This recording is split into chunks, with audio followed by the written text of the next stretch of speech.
Have you ever seen a legend so powerful, so influential, and so culturally unshakable that even years after retiring, her words still shake the entire sports world? Because that's exactly what Serena Williams just did. And her latest claim has the tennis community divided like never before. Welcome back to Net Rush Report. Let's get straight into it. Serena Williams has never been the type to sugarcoat reality. And in her new December 2025 Porter magazine cover story, she opened a conversation that hits deep, uncomfortable, and painfully true for anyone who has followed her journey. Serena suggested that today's top Black female athletes, including Naomi, Osaka, and Coco Gauff, simply do not face the same level of brutal, racially charged hostility that she and Venus endured in their early years. And when you look at the scars she's carried, both visible and invisible, it's impossible to ignore the weight behind her words. Serena remembers what it felt like to step on a court and instantly be judged, not for her skill, not for her titles, not for her talent, but for her body, her skin, her presence, and her refusal to fit into the mold the tennis world expected. That let's go back. When Serena and Venus first burst into the spotlight, they didn't just face criticism. They faced hatred, raw, unfiltered, and personal. The 2001 Indian Wells incident was a turning point, one that would leave a permanent mark on tennis history.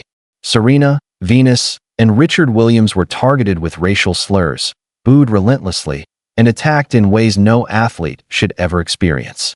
The family boycotted the tournament for more than a decade, not out of anger, but out of principle. That was the beginning of Serena's relationship with racism in tennis, but it was far from the end. In her Porter interview, Serena explains that while players like Gauff and Osaka are incredibly strong Black women in the sport today, they are luckily spared from some of the vicious hate she and Venus endured.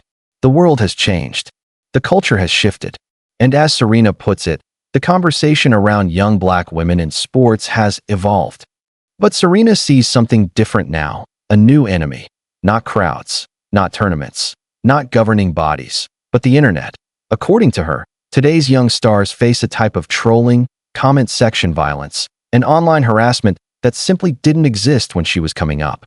And while it may not look the same as what she faced, Serena recognizes that hate has only changed shape, not disappeared. Still, Serena makes one thing very, very clear. What she went through was in a different league, and she's right. Even in the later years of her career, Serena faced attacks that shocked the world.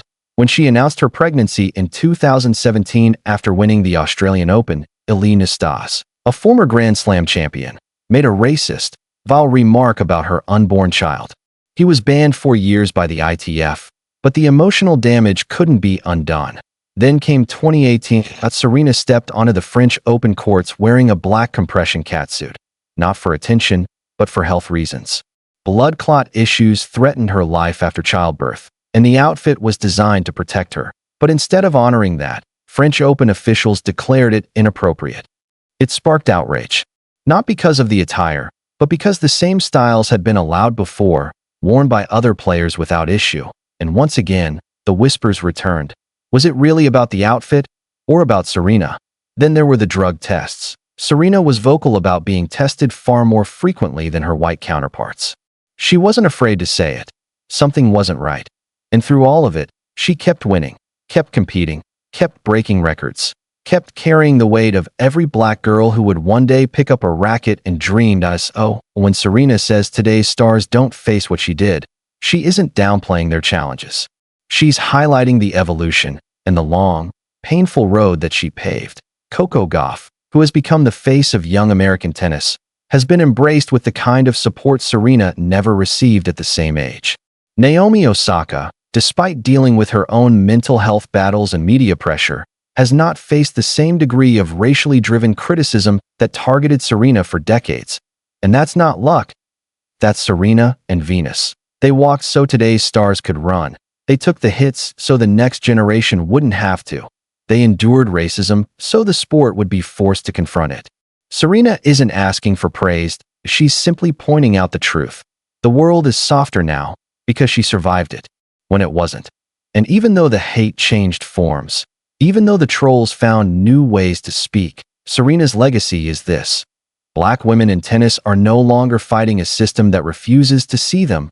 They're fighting a system Serena already cracked wide open. Her words may sting, but they're real, they're honest, and they're a reminder. Progress doesn't erase pain. It grows from it. That's all for today's episode of Net Rush Report. If you enjoyed this deep dive, make sure to like, subscribe, and stay tuned, because the stories behind the athletes you love are only getting bigger. Thanks for watching. See you in the next one.